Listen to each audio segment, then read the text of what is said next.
across to your website, and I just want to give some feedback on this. So this is so clean. I mean, the website is clean and easy to access. So there are, I mean, a client would see your services easily.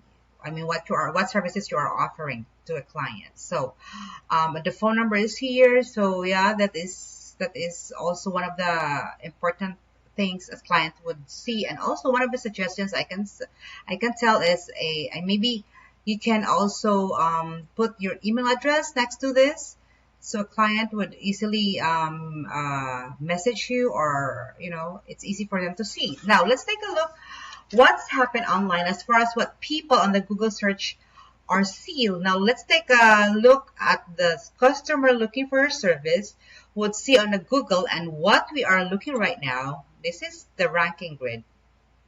What is the same? That's 3. Okay. So this is your website.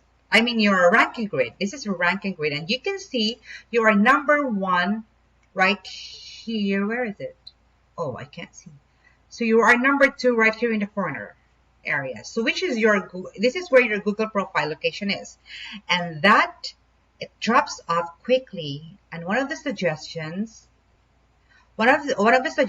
we're giving business on this right now is to put another profile and a website and another corner of the city that you want to grow into. Let's take a look. Let's take a quick look to see how you are ranking. I'm going to show it to you. So we're going to copy this so I can see everything. So there. So you can see you are number 3 in position. This is where you're ranking overall in the entire area. So above you and the following companies after you are the companies are also offering the same services as you do. So what we are thinking, or what we can suggest, like I said, is another website and another business Google profile. We're going to send you an example of a website that we built as a test model that we could brand for you and help you put up another profile to get you more jobs or more work to do. Now, if you are interested, or if you have any inquiries, please let us know, and we're happy to assist you. Yes, thank you.